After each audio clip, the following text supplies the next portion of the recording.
You know what the most underestimated superpower in relationships is? Not charm, not looks, not even perfect timing. It's empathy. Empaths have this ability to feel deeply, to understand the unspoken, to pick up the smallest signals.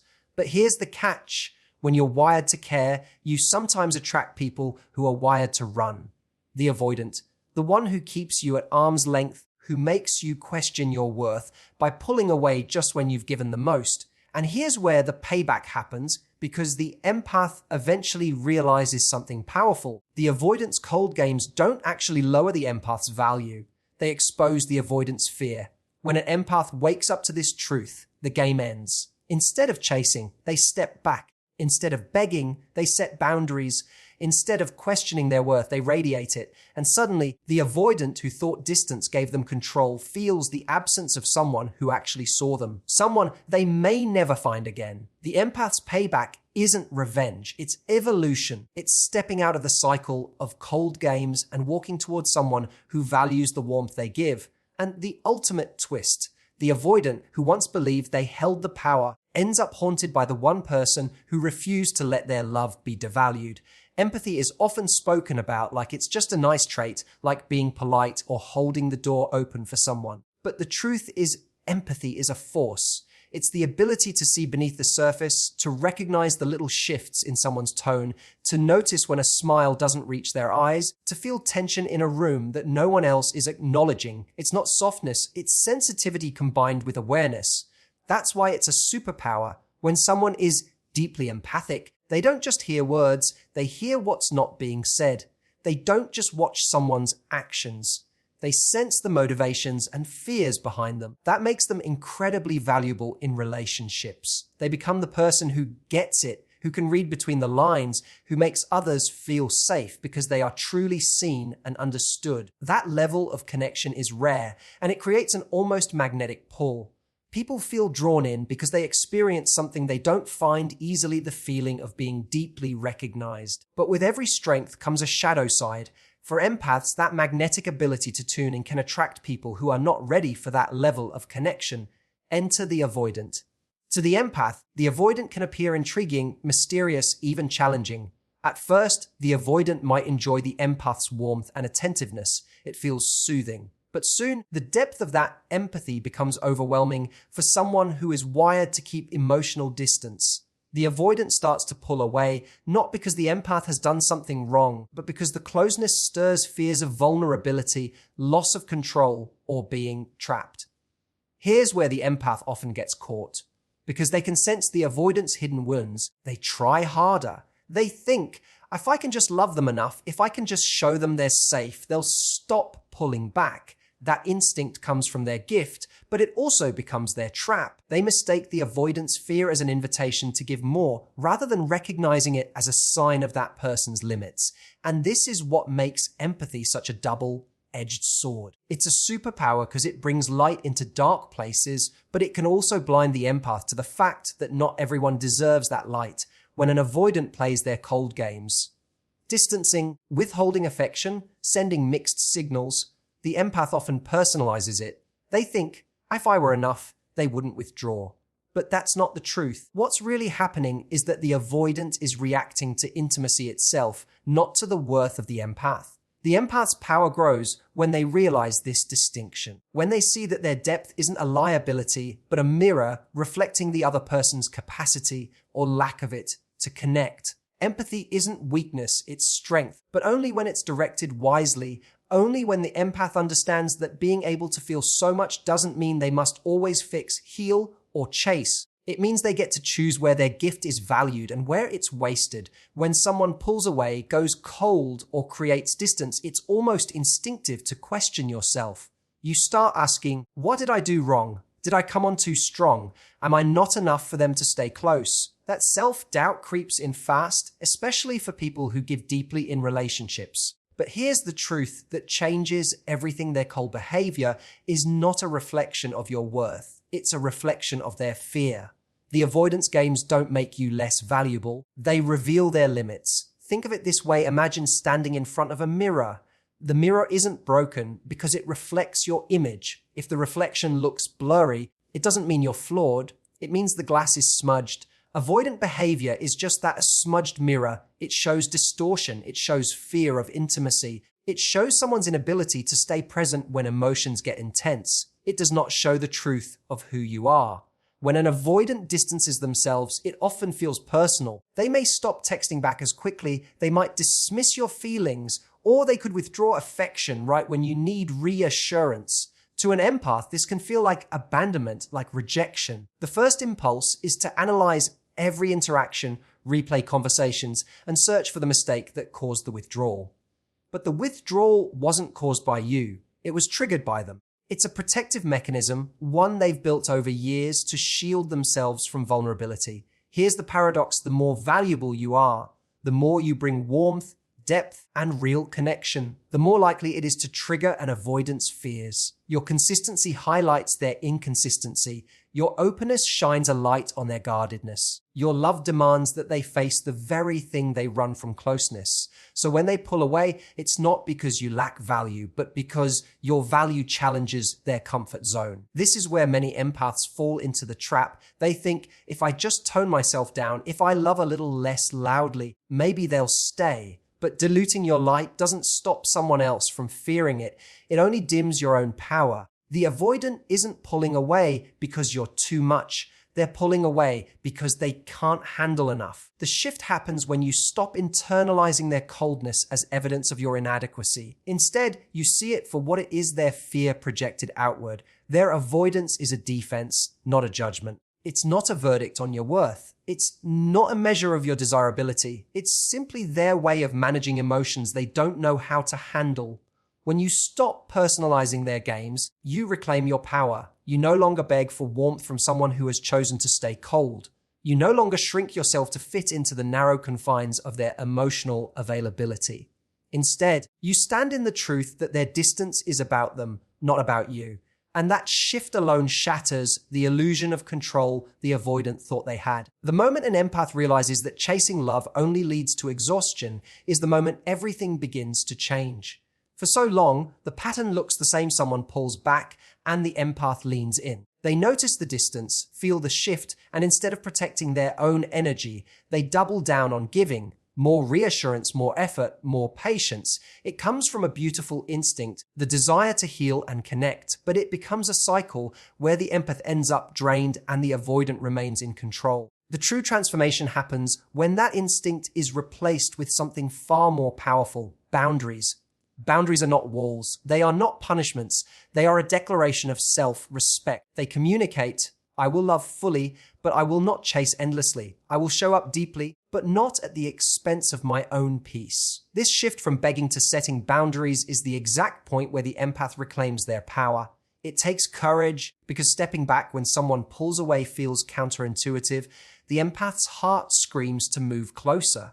But the wiser part of them learns to pause, to let silence speak, to let absence carry its own weight. When boundaries replace begging, something incredible happens. The avoidant no longer has the safety net of the empath's constant pursuit. Their cold games no longer guarantee attention, validation, or a desperate attempt to fix the disconnection. The dynamic flips. Now, instead of the empath questioning their value, the avoidant is left to face the consequences of their distance. Suddenly, they feel the space they created, and it doesn't feel as safe as it once did. This isn't about manipulation or playing hard to get. It's about alignment. An empath who chases is out of alignment with their own worth. But an empath who steps back is living in truth. If you can't meet me where I am, I will not lower myself to keep you comfortable. That truth is magnetic. It radiates strength, dignity, and a quiet confidence that often shakes the very foundation of the avoidant's control. The beautiful irony is that the empath doesn't even need to punish or retaliate.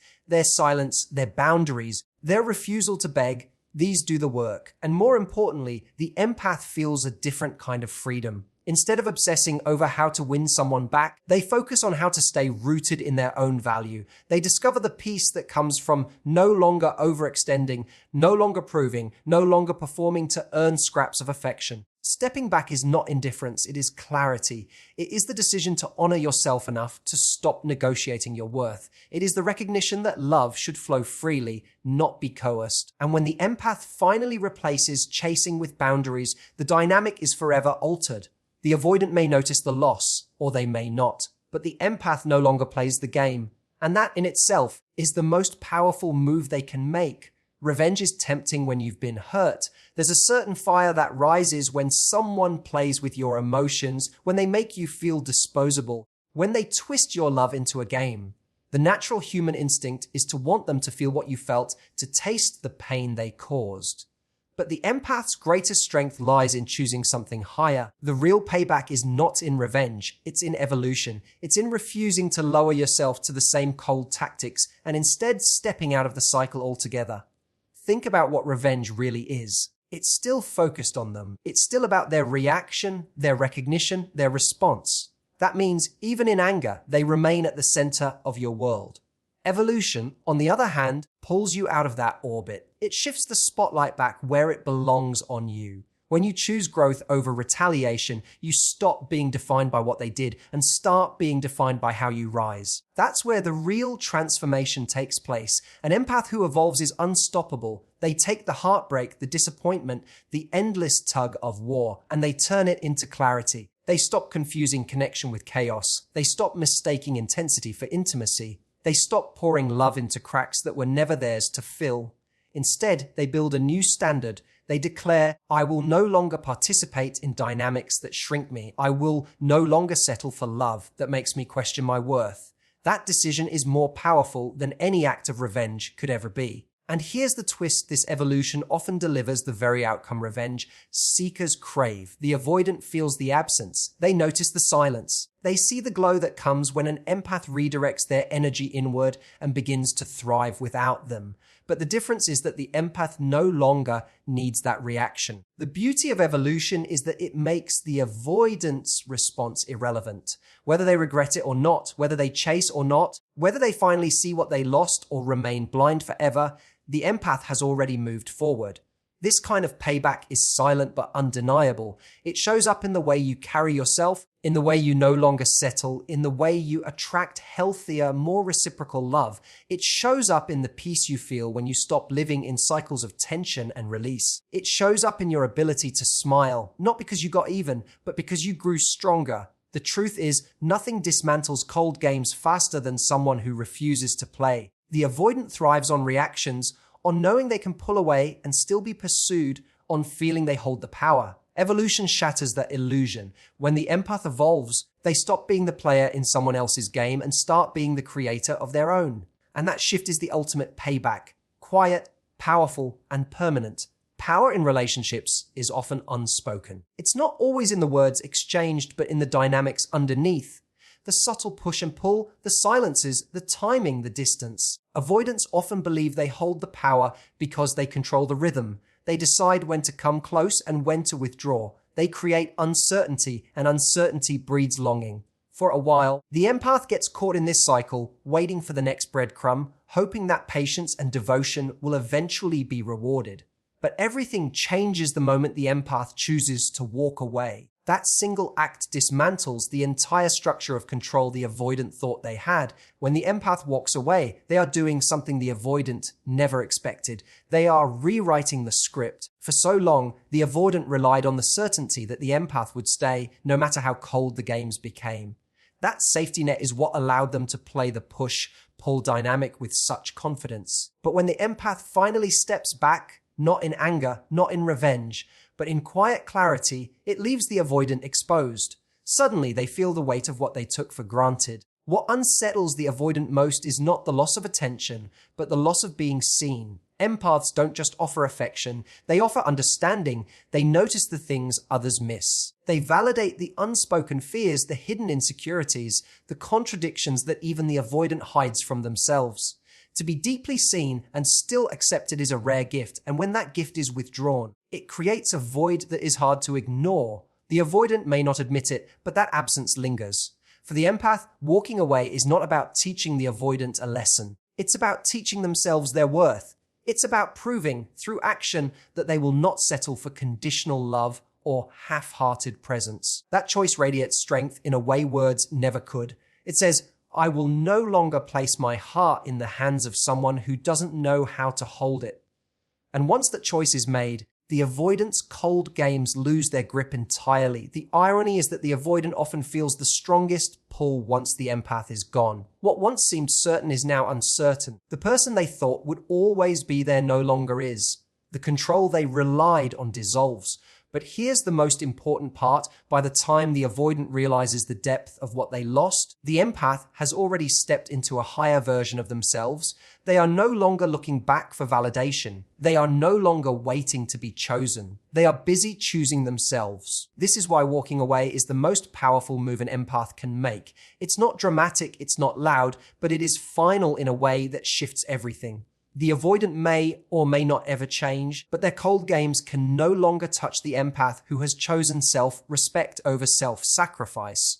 And that quiet, unwavering strength is the kind of power that cannot be taken back. So here's the truth. The empath's greatest payback was never about making someone else hurt. It was never about lowering themselves to play the same cold games. The real power has always been in waking up, in stepping into self-worth, in seeing clearly that love is not something you chase, beg for, or prove. Love is something that flows where it is welcomed, where it is cherished, where it is returned. When you stop confusing someone's fear with your failure, you stop giving away your power. When you step back and set boundaries, you transform the dynamic without ever raising your voice. When you choose evolution over revenge, you break the cycle that was keeping you stuck.